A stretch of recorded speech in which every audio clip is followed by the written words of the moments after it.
বিসমিল্লাহির রহমানির রহিম। প্রিয় শিক্ষার্থী, তোমরা কেমন আছো? আশা করি সবাই ভালো আছো। অনলাইন ক্লাসের পক্ষ থেকে তোমাদের স্বাগত। আমি মোহাম্মদ আতিউর রহমান, সহকারী শিক্ষক, cantonment public school and college, Saidpur, Nilphamari. আমি নবম ও দশম শ্রেণীর রসায়ন বিষয়ের পঞ্চম অধ্যায় রাসায়নিক বন্ধন আলোচনা করব। এই পঞ্চম অধ্যায়ের ধারাবাহিক ক্লাসে আজকে আমরা শিখব সমযোজী বন্ধন। সমযোজী বন্ধন কাকে বলে, সমযোজী বন্ধন কিভাবে গঠিত হয়, এটা আমরা আজকে এই ক্লাসের মাধ্যমে জানতে পারব। সমযোজী বন্ধন কি? সমযোজী বন্ধন হচ্ছে যে দুটি অধাতব পরমাণু ইলেকট্রন শেয়ারের মাধ্যমে যে বন্ধন গঠন করে তাকেই সমযোজী বন্ধন বলে। তাহলে সমযোজী বন্ধন গঠনের আগে আমাকে জানতে হবে যে কোন মৌলগুলো সমযোজী বন্ধন গঠন করে। তাকে বলছি যে অধাতুসমূহ এরা অন্য অধাতব পরমাণুর সাথে ইলেকট্রন শেয়ারের মাধ্যমে সমযোজী বন্ধন গঠন করে। এক্ষেত্রে কোন অধাতব পরমাণুর ইলেকট্রন বিন্যাসে সর্বশেষ শক্তি স্তরের বিজোড় ইলেকট্রন অন্য অধাতব পরমাণুর সর্বশেষ শক্তি স্তরের বিজোড় বা অযুগ্ম ইলেকট্রনের সাথে শেয়ার করে সমযোজী বন্ধন গঠন করে। তাহলে কোনো মৌলের সর্বশেষ শক্তি স্তরে যতটি অযুগ্ম বা বিজোড় ইলেকট্রন থাকে, এই অযুগ্ম ইলেকট্রন অন্য কোনো অধাতব মৌলের সাথে শেয়ারের মাধ্যমে সেই বন্ধন গঠন করে। তাহলে আমরা দেখব আজকে সমযোজী বন্ধন যে মৌলে মৌলে সমযোজী বন্ধন গঠিত হয়, একই মৌলে বা একাধিক মৌল ভিন্ন ভিন্ন মৌলের মধ্যে সমযোজী বন্ধন গঠিত হয় এবং কিভাবে গঠিত হয় সেটা আমরা দেখব। তাহলে সমযোজী বন্ধনের গঠন।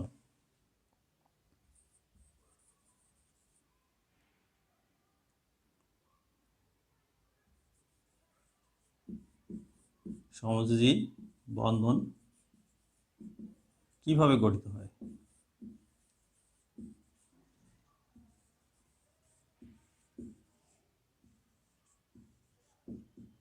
সমযোজী বন্ধন কিভাবে গঠিত হয় এটা আমরা দেখব যে সমযোজী বন্ধন কিভাবে গঠিত হয়।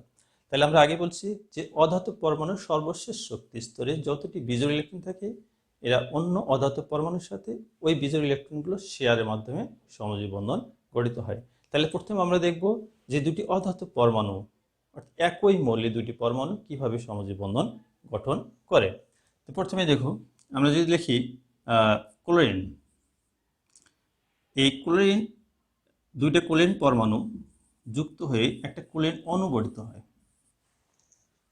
তাই ক্লোরিন হচ্ছে অধাতু, এই দুইটা যখন ক্লোরিনের অণুটা গঠিত হয় তখন এই দুইটা অধাতু ক্লোরিন পরমাণু পরস্পর যুক্ত হয়ে Cl2 গঠিত হয়। অনুরূপভাবে যেমন আমি দেখি অক্সিজেন O প্লাস O2, অনুরূপভাবে নাইট্রোজেন N প্লাস N যুক্ত হয়ে N2 গঠন করে। এই মৌলগুলো পরস্পর যুক্ত অণু গঠন করতেছে। এই অণুগুলো গঠনে তারা কি করে, এরা সর্বশেষ শক্তি স্তরে বিজোড় ইলেকট্রন বা অযুগ্ম ইলেকট্রনগুলো শেয়ারের মাধ্যমে বন্ধন গঠন করে। তাহলে আমরা এখানকার কোনো একটা মৌলের বন্ধন গঠন আমরা দেখি আগে। তাহলে আমরা যদি ক্লোরিনের বন্ধন গঠন দেখি, তাহলে প্রথমে আমাকে কি করতে হবে, এই ক্লোরিন পরমাণু ইলেকট্রন বিন্যাস করতে হবে। ইলেকট্রন বিন্যাস করে আমি দেখব ক্লোরিন পরমাণুর সর্বশেষ শক্তি স্তরে কতটি অযুগ্ম বা বিজোড় ইলেকট্রন আছে। তাহলে ক্লোরিনের পারমাণবিক সংখ্যা 17। আমি যদি ইলেকট্রন বিন্যাস করি তাহলে 1s2 2s2 2p6 3s2 3px 3py 3pz। তাহলে এখানে দুইটা 2 1, তাহলে সর্বশেষ শক্তি স্তরে 2pz অরবিটালে আমি ইলেকট্রন পাচ্ছি একটি। তাহলে এই ক্লোরিন পরমাণুর একটি বিজোড় ইলেকট্রন অন্য একটি ক্লোরিন পরমাণুর একটা বিজোড় ইলেকট্রনের সাথে শেয়ারের মাধ্যমে Cl2 গঠিত হবে। তাহলে আমি যদি এটা ডায়াগ্রামে সাজিয়ে দেখি, তাহলে ক্লোরিনের প্রথম শক্তি স্তরে আছে দুইটা ইলেকট্রন, প্রথম শক্তি স্তরে আছে দুইটা ইলেকট্রন, দ্বিতীয় শক্তি স্তরে আছে 8টা ইলেকট্রন,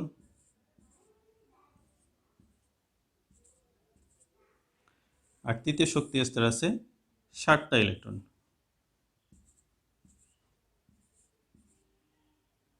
তাহলে এই একটা আছে বেজোর, সে একটা এখানে বেজোর দেখালাম। এই একটা ক্লোরিন, আরেকটা ক্লোরিনের ইলেকট্রন বিন্যাস আমি যদি করি, তাহলে প্রথম শক্তি স্তরে 2টা, দ্বিতীয় শক্তি স্তরে 8টা,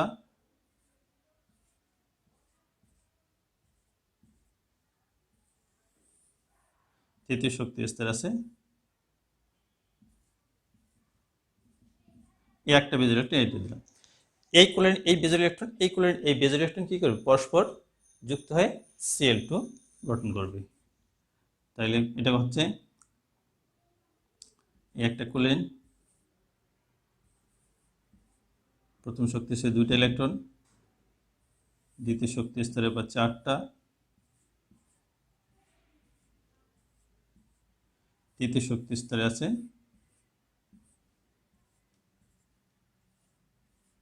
এখানকার একটা ইলেকট্রন, আর এই ক্লোরিনের আর একটা ইলেকট্রন। তা আমি সর্বশেষ শক্তি স্তরটা আগে অ্যাড করে নিই।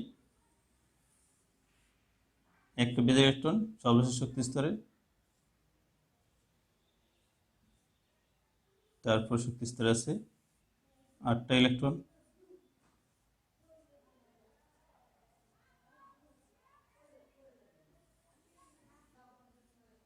দুইটা। তাহলে দেখো আমি দেখতেছি এই ক্লোরিন যখন বন্ধন গঠন করতেছে, তখন এই ক্লোরিনের সর্বশেষ শক্তি স্তরে অযুগ্ম ইলেকট্রনটা এই ক্লোরিন পরমাণুর সর্বশেষ শক্তি স্তরে অযুগ্ম বা বিজোড় ইলেকট্রন, এরা পরস্পর যুক্ত হয়ে এই Cl2 গঠন করে। অর্থাৎ আমরা বুঝতে পারলাম যে অধাতব পরমাণু সমূহ তার সর্বশেষ শক্তি স্তরের বিজোড় ইলেকট্রন অন্য একটি অধাতব পরমাণু, ওই পরমাণু হতে পারে বা অন্য কোন অধাতব পরমাণুর সাথে ইলেকট্রন শেয়ারের মাধ্যমে সমযোজী বন্ধন গঠন করে। যে বন্ধনটা ঘটতো সেটা হচ্ছে সমযোজী বন্ধন। তাহলে এবার আমরা দেখব যে দুইটি ভিন্ন পরমাণু মধ্যে বন্ধন গঠন কিভাবে গঠিত হয়। দুইটি ভিন্ন পরমাণু, যেমন আমরা এখানে ক্লোরিন লিখছি, আমরা এভাবে অন্য যে কোনো পরমাণু একটা যৌগে দেখি।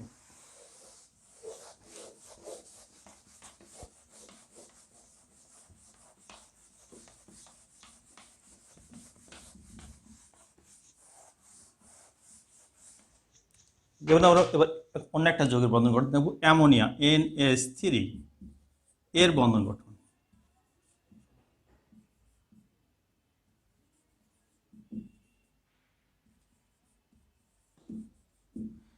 NH3 এর বন্ধন গঠন ব্যাখ্যা করতে গেলে আমাকে প্রথমে কি করতে হবে? নাইট্রোজেন ও হাইড্রোজেন ইলেকট্রন বিন্যাস করতে হবে।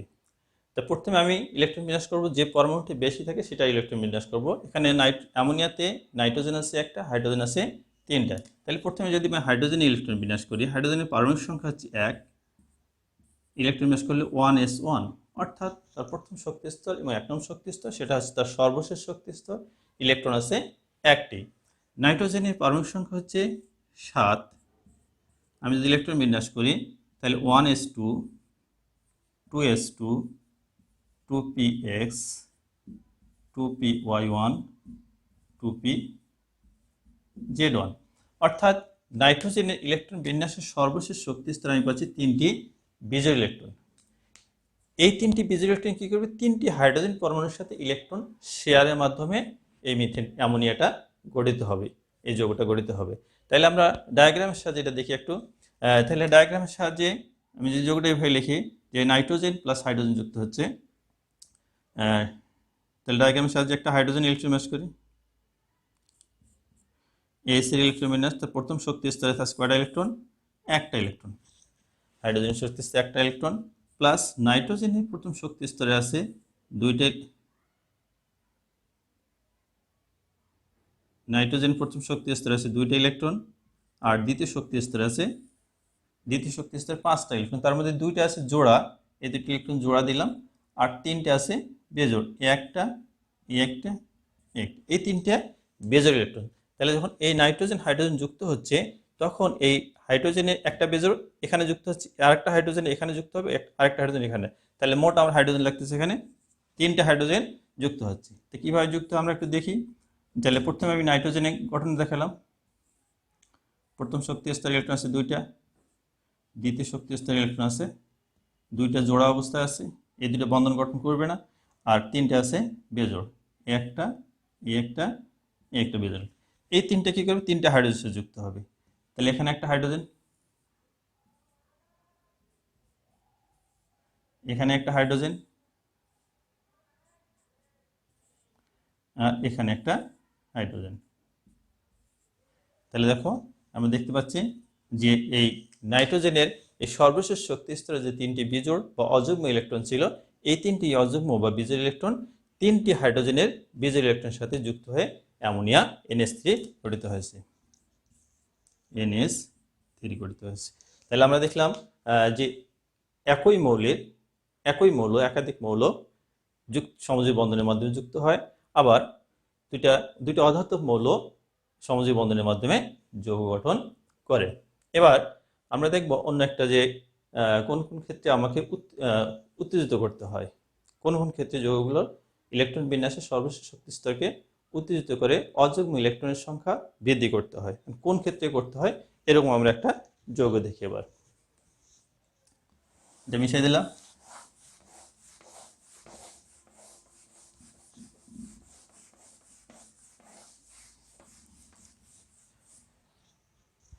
সমযোজী বন্ধন গঠনের ক্ষেত্রে আমরা কোনো কোনো ক্ষেত্রে যৌগ উত্তেজিত করতে হয়, কোন সময় উত্তেজিত করতে হয় সেটা আমরা ওই রকম একটা যৌগের গঠন আমরা দেখি। যেমন মিথেন CH4 এর বন্ধন গঠন।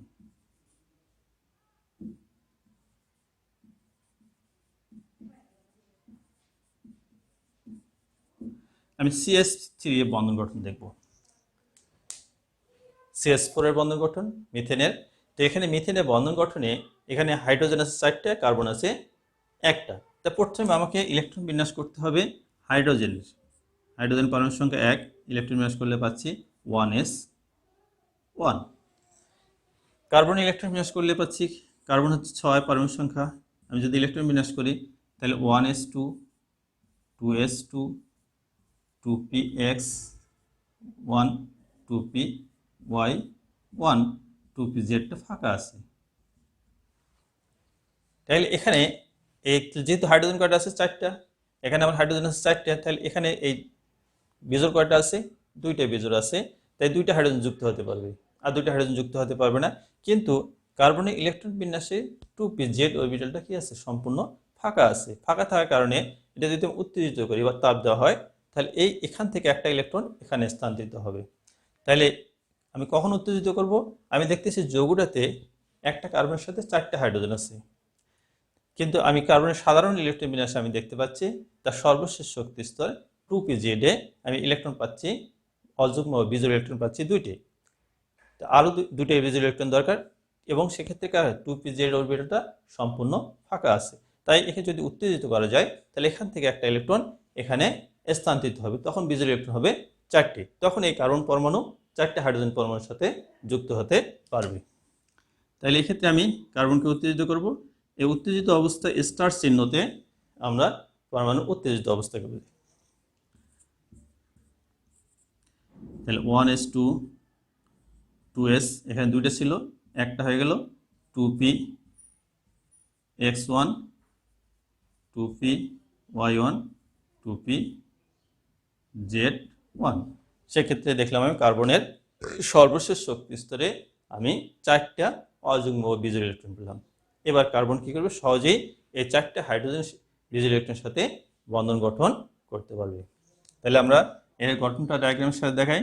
তাহলে হাইড্রোজেনের প্রথম শক্তি স্তর আছে ইলেকট্রন 1টা, প্লাস কার্বনের প্রথম শক্তি স্তরে আছে 2টা ইলেকট্রন। এই 2টা ইলেকট্রন দ্বিতীয় শক্তি স্তরে আছে কয়টা ইলেকট্রন? 4টা। 4টে আছে বিজোড়, 1, 2, 3, 4। তাহলে এই 4টে বিজোড়ের জন্য কয়টা হাইড্রোজেন লাগবে? আমার 4টা হাইড্রোজেন লাগবে। তাহলে যখন যুক্ত হচ্ছে তখন এই কার্বনের চারপাশে 4টা হাইড্রোজেন যুক্ত হচ্ছে।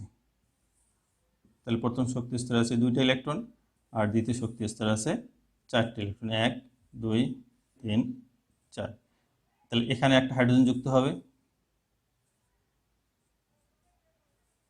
এই বেজোর ইলেকট্রনের সাথে একটা হাইড্রোজেন যুক্ত হবে, এই বেজোর ইলেকট্রনের সাথে একটা হাইড্রোজেন, আর এখানে একটা হাইড্রোজেন।